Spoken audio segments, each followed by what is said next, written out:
Hi there, I'm Leo from the Violet Unicorn in Nova Scotia, and I'm going to show you today how to warp your 15-inch Shuck Cricut loom. So to warp your loom, the first thing you're obviously going to need is your loom fully assembled and ready to go. You need your Heddle, and you can put it in this rear slot here that is the neutral position. You're going to need some form of separator paper. I use scrapbook paper. I find they work the best. And you're going to need the hook that came with your loom, the 2 clamps for the loom, the clamp and warping peg, a pair of scissors, and I like to put the yarn inside a bowl and whatever beautiful yarn you have decided to use for your project. Excellent. So to set up your loom, you want to make sure that the edges of the loom are along the table, and you have 2 clamps that came with your loom. Ideally, you want a table that is the right size for the clamps. So we want to bring that clamp, pop it in that little hole, bring the piece of wood up to the bottom of your table, and then just use the little wing nut to tighten it up. You don't need to clench it right into the wood, you just want to secure it so that your loom doesn't move. And you're going to put the same thing on the other side. And just bring it up so that it's finger tight. You don't have to wrench on it and put a dent in your table or your loom. So you can see there it's nice and secure. The next thing I'm going to do is take the paper that I will be using to roll up my warp, and I just like to have it ready and set in the middle of the loom, nicely centered. So now we're going to set up our warping peg. So you have your peg and you have your little clamp, and you want to put it the distance from your loom that you want your project to be. So today I'm going to be warping a scarf, and this table is the exact length. You could also take this peg and attach it to a shelf or somewhere else in the room if you do need more distance. But for today's project, this is perfect. So I'm just going to set the peg with the hole on the table, and I'm going to slide the end of my clamp in, line it all up, and tighten it up. And we just want it again to be, we don't want to put a dent in the table, we just want it nice and firm. And it's generally centered with your loom. Alright, next what we're going to do is start the warp. So I'm going to grab my yarn. Today I'm using Shawl in a Ball by Lion Brand. I'm going to take that off, find your end, and I use a bowl just because I just don't want it flopping around on the floor.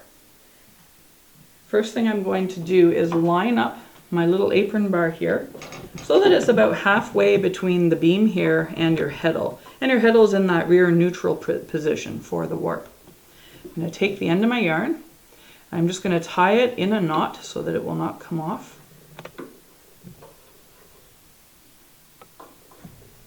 And then I'm going to take my little warping hook and I'm going to reach through the slot. So you can see here there's slots and there's holes on your heddle. We want to warp initially through the slot. So we're going to line up that first little knot and we're going to grab that yarn through the slot, and then I'm pulling the loop and I'm pulling the side that's coming off of the ball. I'm keeping close to me. It's not necessary to have them facing the same way, but I find that it just makes a much neater warp if you are consistent. Now, before I do the next one, I want to make sure that all of these strings are nice and straight. The straighter your warp, the nicer your project generally turns out if everything is nice and organized. I'm going to take the yarn, come around that apron beam, and form a little loop.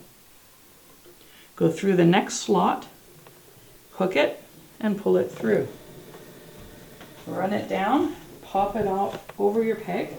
And at this point, all we're doing is measuring. We are not putting tension on it. We just want to measure our yarn. So there shouldn't be a great deal of tension, and you shouldn't be stretching out your yarn. Again, the yarn comes over that apron bar. I hook it, pull it, and the side that I'm pulling from the ball is closest to me, and I set it over the peg. This time around the apron bar, making that little loop, and I grab it with my hook. Always want to make sure you're not missing any slots. You want to be meticulous with this. It's not difficult, but you want to be very meticulous. This one comes over the apron bar. We pull it through the next slot, and we bring it down to the peg. A common mistake for beginners is that they will forget to put it over the bar. So a common thing that you'll see is they will come through the slot, they will grab the yarn and see how it will be wrapped around your heddle. You want to avoid that. You can't have the yarn attached to your heddle or you won't be able to weave with it. So every piece must go around that bar.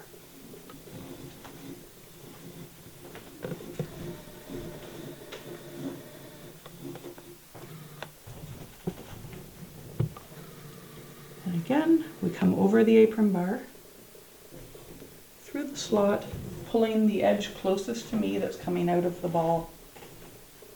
And we set it over the peg. And again, we're not putting a lot of tension on there. We don't want to stretch out the yarn.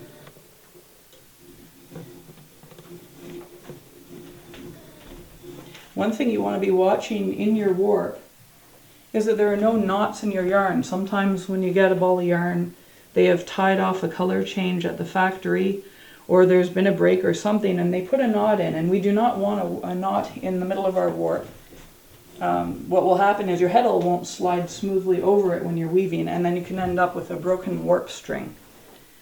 So we're watching that as we go back and forth.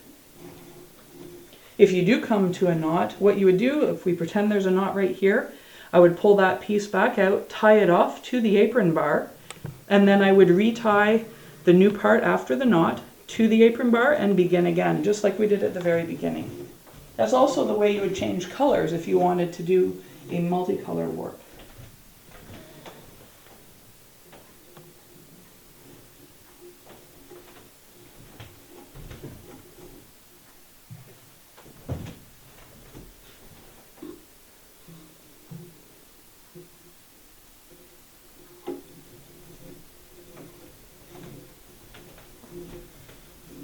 When you're choosing your yarn that you want to use for a warp, there are a few things that you're looking for.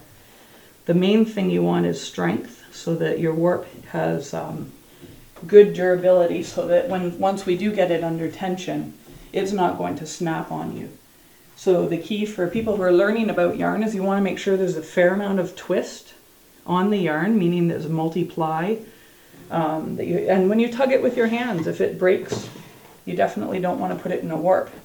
Now for single ply yarns, you can definitely use them for your weaving part, but you want to avoid it for the warp.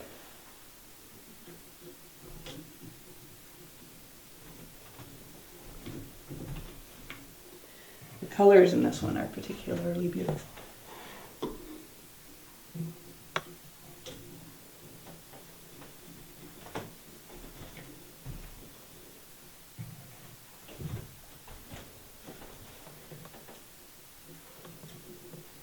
So when you're doing your warp, it is important to center it on your heddle, just for the comfort of weaving. Keeps everything nice and straight. I tend to take a Sharpie and I mark off the center on the heddle, and I tend to also put a few marks on either side at 20 or 30 slots, so that the projects I tend to do the most, I already have a marker for, and it just makes warping a lot easier. You're not doing a lot of counting every time.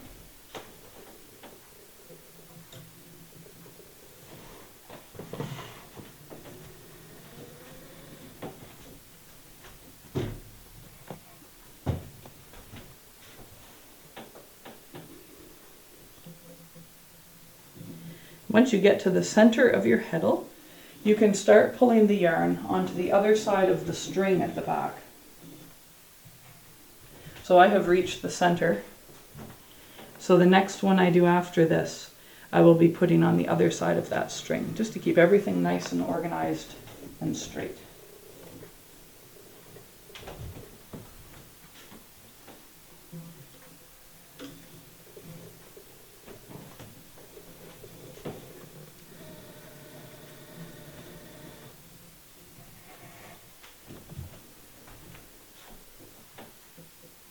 There's a lot of interesting lingo that you learn when you're weaving, and I find that words are kind of hard to pick up, but one thing you'll want to learn is that the heddle has the plastic part in it called a reed, and your reed size determines what sizes of yarn that you can use for what you're warping. So if you get the one that comes with your loom is an 8-dent reed, you're an 8-dent Heddle, and that means that for every inch there are 8 slots and holes. So that means you can use sock yarn, you can get away with worsted. That's about as big as you probably want to go with an 8-dent Heddle. They come in 12 for a lot finer yarns, and then they come in smaller. You can get a 5-dent, and that means you can use the really thick, chunky yarn for doing your warp.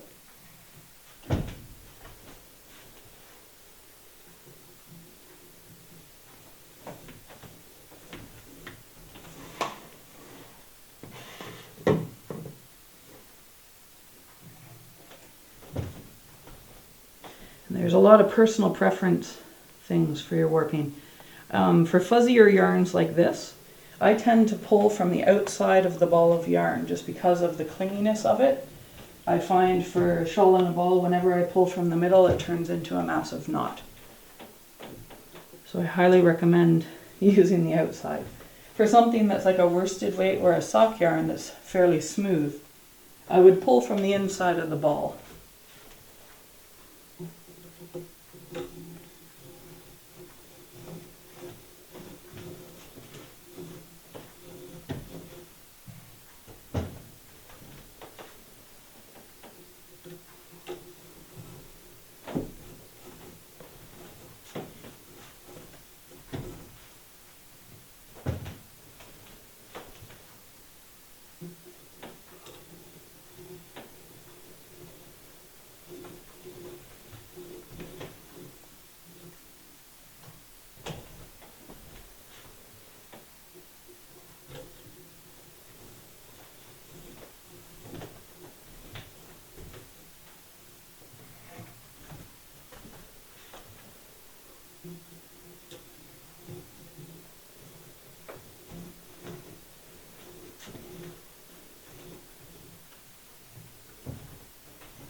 Almost there. Some people find the warping difficult, and if you think about it, there are only 4 steps.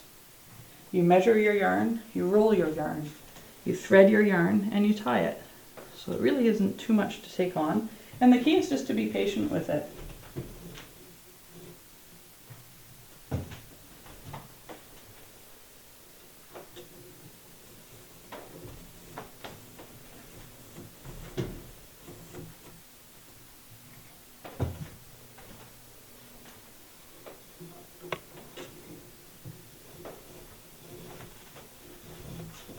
This is our last strand. Next, you want to take your scissors, and we're just going to cut the end and tie this end off in a good knot to your apron bar. And what I like to do is trim these little ends just a little bit, just so that they don't interfere when you're rolling.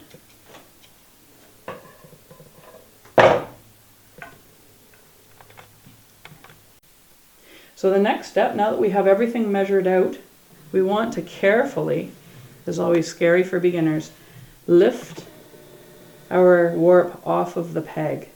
And we want to keep the top and the bottom separate for now. And what I do is I put my finger in between, create a loop, and you want to cut right in the middle. And you want to hang on tight and keeping those two, the top and the bottom, separate. Set the bottom part down, and I tie the top part off in a very loose knot right near the end, just to keep them separate for now. It'll make your life a little easier later. And just set it on the table. All right, now what we're going to do is roll up our warp. So we've got everything arranged here. We've got our paper underneath here. And the first thing I'm going to do is get a nice hold, make sure that this is nice and even, no loops in it. And I'm going to take the little crank here, I'm going to start rolling. It'll come over the back bar there. And we want it, it'll all be rolled onto that lower bar. So as it comes around, before it doubles back on itself, I want to insert a piece of paper. I use scrapbook paper. I find the scrapbook paper is usually a nice width for the project here. And I like that I can count how many I'm putting in for the project so that as I weave and they fall out, I know where I'm at in my project. They're also nice and manageable so that when you're rolling it, if you don't get the paper straight, it's not a long distance. So before the top of that paper disappears, I'm going to stop and I'm just going to rake that out with my fingers again to keep it nice and straight. And we're not pulling on it, we just want to keep it taut. You want it nice and organized as it goes in. I'm going to take my second piece of paper and I'm just going to tuck it right along that first one. You want to make sure that it comes out on the other side. And I'm just controlling it gently as it goes in. And I'm letting my hand advance to the heddle. I'm not letting the yarn go through my hand. And again, I'll stop before the next paper. Give this a little bit of a raking. Get a nice grip on it. And I pull up my next piece of paper. It is handy if you have a second person who can help you with the paper, but it is doable by yourself. I recommend rolling the paper a little bit ahead of time so there's a little bit of a curve on it. That'll help you a lot when you're trying to place it. And we just roll it in, keeping it nice and flat. The reason we're doing this is you put the paper in to keep it separated, to keep an even tension on all of your strands of yarn.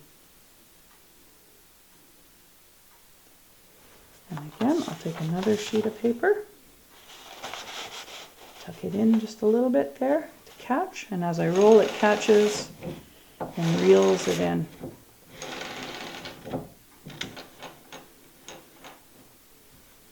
And for the last one, you have the knot in the way a little bit there. Just pull it down as much as you can towards the knot. Bring that last piece in. Tuck it in, nice and straight. And roll it. And you're going to roll it till the knot is a few inches out from your heddle, because it should be close to the end of your yarn.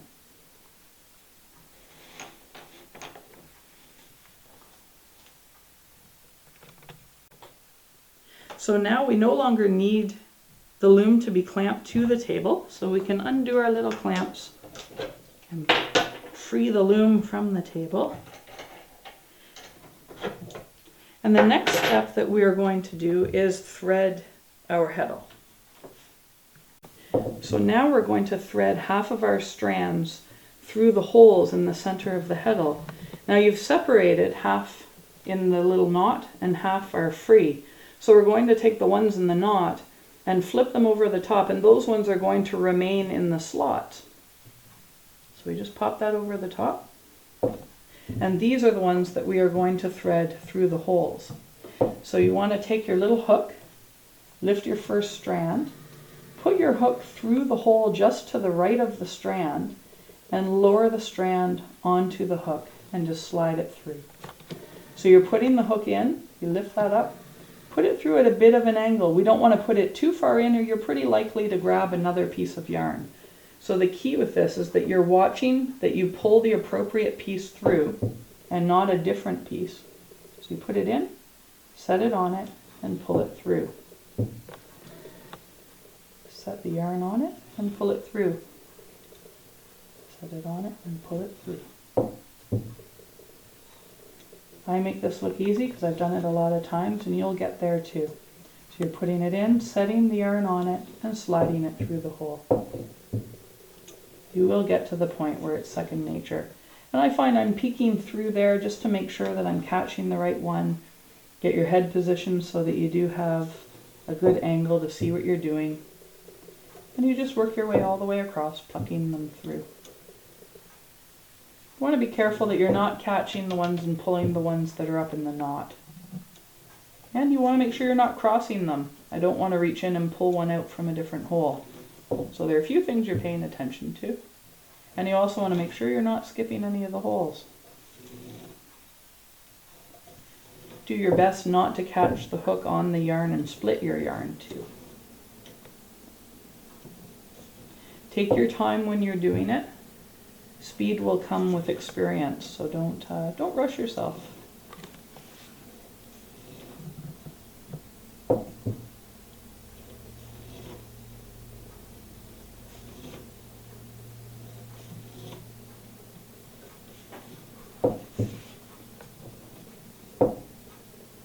You're just working your way along.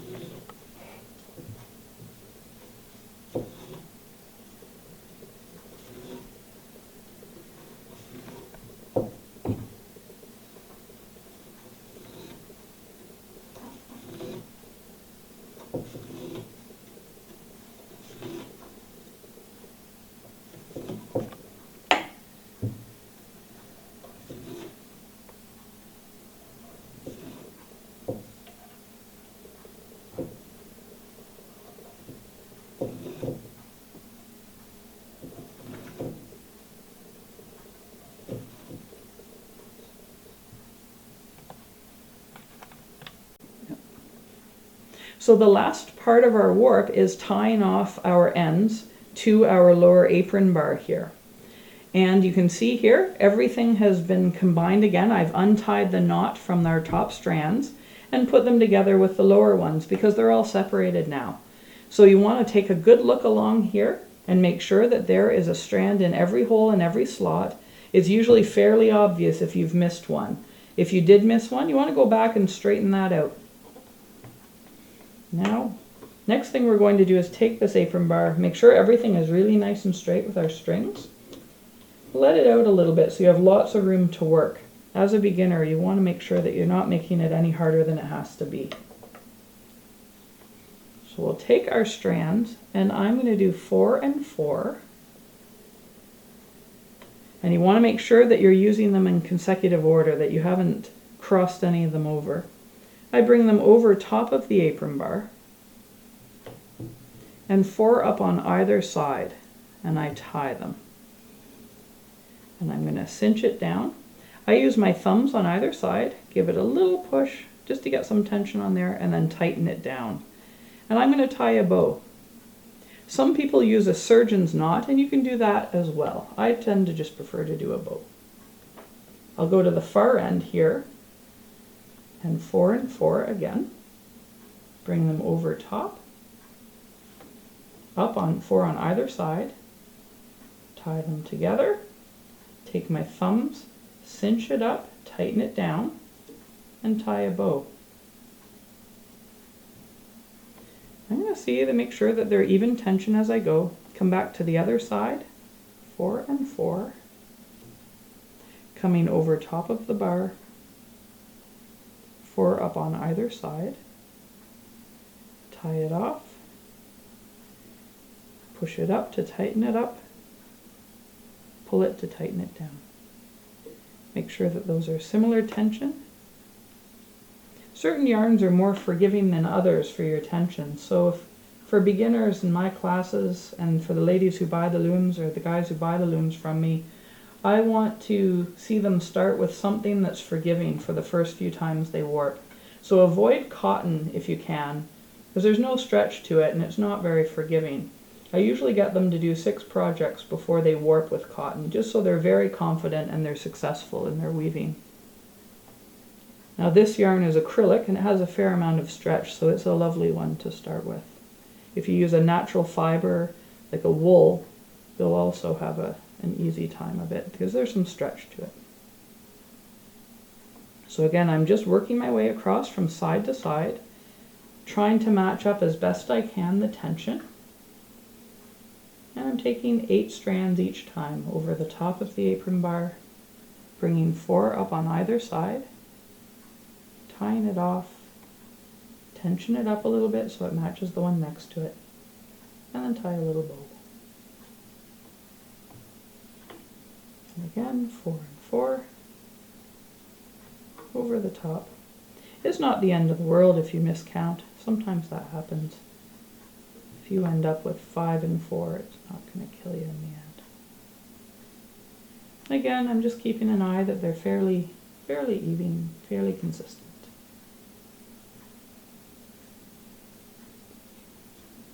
Over the top, 4 up on either side, tie it, a little tension, tighten it down,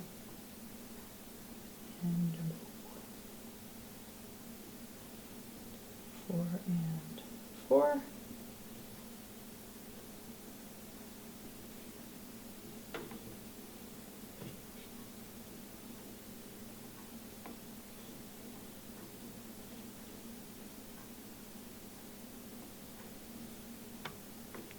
And the last one here, 4 and 4. So you're keeping it even on either side of your string here.